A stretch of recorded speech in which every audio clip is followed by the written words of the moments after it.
안녕하세요, 신작가입니다. 코로나 시국 들어서면서 베트남에 대한 안 좋은 소문들이 급속히 퍼져나갔습니다. 정말 말도 안 되는 일들이 베트남에서 벌어졌고 우리를 충격에 몰아넣었습니다. 그런데 그 뒤에는 놀라운 반전이 있었습니다. 지난해 코로나19가 전 세계적으로 유행하기 시작하자 베트남발 소식이 쏟아졌습니다.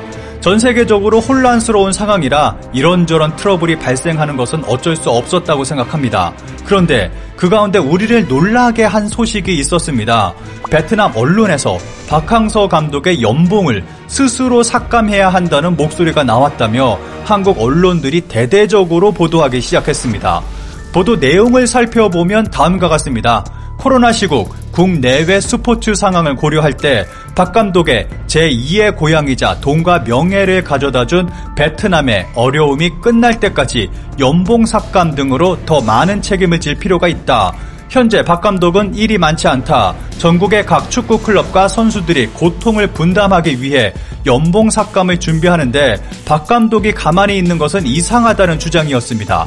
특히 일본 축구 대표팀 감독 출신인 니시노 아키라 태국 축구 대표팀 감독은 고통 분담을 위해 코로나19 기간에 연봉 50%를 삭감하자는 태국 축구협회의 요구를 받아들인 것을 강조하기도 했습니다.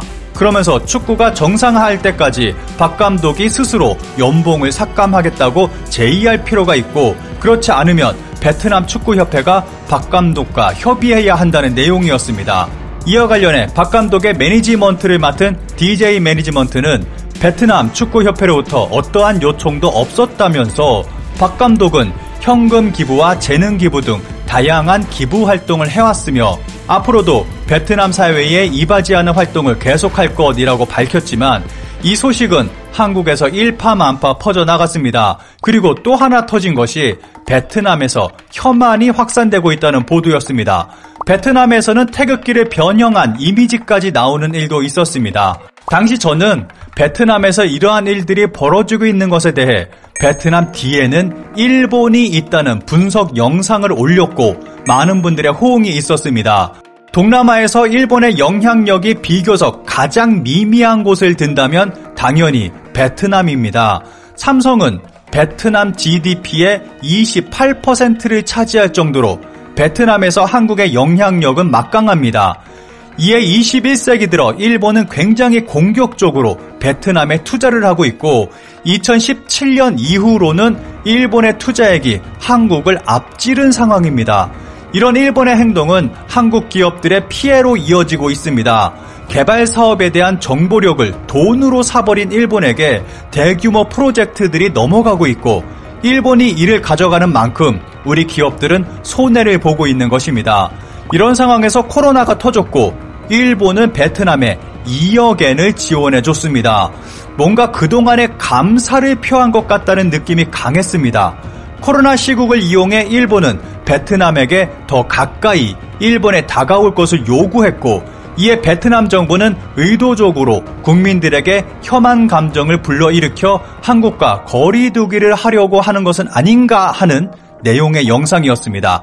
이 영상을 지금 살펴보면 어느 정도 신빙성이 있는 부분도 있고 틀린 부분도 있는 것 같습니다.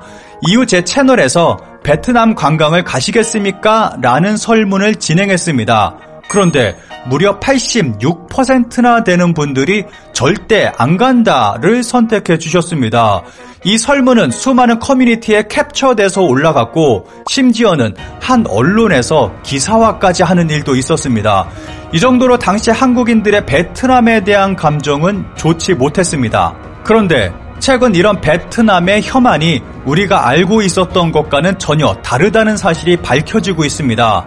최초 베트남인들이 한국에 화를 낸 것이 베트남에 격리된 어느 한국인이 인터뷰에서 아침에 빵 조각 몇 개를 주네요 발언으로 시작됐다고도 볼 수 있습니다. 당시는 격리라는 것조차 생소한 것이었고 그런 일을 처음 당한 한국인이 감정 실린 발언을 한 것으로 보입니다. 그 사람이 말한 빵 조각은 사실 반미였습니다. 반미를 빵 조각으로 보기에는 무리가 있습니다. 이 빵 조각 발언은 한국 언론을 통해 순식간에 번졌고 베트남에도 전해졌습니다. 그리고 박항서 감독은 올해 초 직접 사실 확인을 해주기도 했습니다. 현재 베트남과 아무런 갈등도 없고 감봉, 경질은 모두 가짜 뉴스라는 것입니다. 어느새 인터넷에서는 박 감독이 코로나19에 따른 베트남 정부의 영봉 삭감 요구를 거절해 경질 위기에 처했다는 소식이 번졌는데 모두 가짜라는 것입니다. 애초에 베트남에서 나왔던 박 감독의 연봉을 삭감해야 한다는 보도는 단 3개의 베트남 언론에서 나온 황당한 주장이었고 이것을 한국 언론이 퍼다 나른 것입니다. 이것이 발전해서 박 감독 경질이라는 내용으로 커진 것입니다. 뒤늦게 이 사실을 알게 된 박항서 감독은 매니지먼트사를 통해서 해당 영상물 게시자에 대해 정정과 삭제를 요청했다고 합니다. 그리고 앞으로도 이런 가짜 뉴스에 대해서는 적극적으로 대응하겠다고도 밝혔습니다. 인터넷상에서 떠도는 박항서 감독에 대한 부정적 이야기가 모두 거짓이라는 결정적 증거가 작년 8월에 있었습니다. 박항서 감독은 베트남 축구 대표팀의 경쟁력을 높인 공로를 인정받아서 베트남 정부로부터 훈장을 받는 일도 있었습니다. 베트남 축구계에서 외국인이 2급 훈장을 받는 것은 박항서 감독이 최초입니다. 2018년에는 3급 노동훈장을 받은 적도 있습니다. 이것만 봐도 베트남에서 박항서 감독의 지위는 변함없다는 것을 알 수 있습니다. 베트남에서 번지는 혐한에 대한 소식은 베트남에 존재하는 소수의 의견을 일부 한국 네티즌과 언론이 확산시킨 결과로 볼 수 있습니다. 베트남에도 일베와 같은 세력은 존재하기 때문입니다. 그리고 최근 또 하나의 가짜 뉴스가 있습니다. 베트남 정부가 한국 기업들에게 백신 비용을 요구하고 있다는 뉴스입니다. 마치 한국 기업에게만 부당한 요구를 하고 있는 것처럼 한국의 일부 언론은 보도하고 있습니다. 그런데 실상은 전혀 다릅니다. 베트남 내 모든 개인과 기업에게 모금을 하겠다는 내용입니다. 한마디로 국가가 어려우니까 IMF 당시 우리의 금 모으기처럼 백신 모으기 운동을 하는 것입니다. 지금까지 벌어진 베트남과 관련된 일들을 살펴보면 베트남 언론과 네티즌, 유튜버의 발언을 한국 언론과 네티즌, 유튜버가 가져와 확대, 재생산하고 있었던 것입니다. 현재 베트남에서는 한국 밥솥이 대박 행진을 하고 있습니다. 쿠쿠전자의 밥솥 매출은 전년 대비 992%나 급증했습니다. 한국 기업의 기술력과 공격적인 마케팅, 한류가 만나서 한국 상품의 인기는 여전합니다. 베트남 축구 대표팀은 6월 12일 2022 카타르 월드컵 아시아 지역에서 2차 예선 G조 7차전에서 말레이시아를 2대1로 이겼습니다. 이로 인해서 베트남은 16일 열리는 아랍에미리트와의 최종전에서 최소 비교도 조 1위로 최종 예선에 진출할 수 있게 됐고 월드컵 2차 예선은 8개 조로 이루어져 각 조 1위 팀 중 개최국 카타르를 제외한 7개 팀이 최종 예선에 직행하게 되는데 각 조 2위 팀 중에서 상위 5개 팀이 추가로 최종 예선에 나가게 됩니다. 베트남은 아쉽게 아랍에미리트에게 패했지만 최종 예선 진출은 확정됐습니다. 그와 동시에 2023년 아시아컵 본선에도 진출할 수 있게 됐습니다. 베트남은 지금까지 월드컵 최종 예선에 한 차례도 진출한 적이 없습니다. 그런데 이번 월드컵에서 최종 예선 진출 확정으로 베트남은 흥분해 있습니다. 그와 동시에 박항서 감독과 한국의 주가는 더욱 높이 올라갈 것으로 예상됩니다.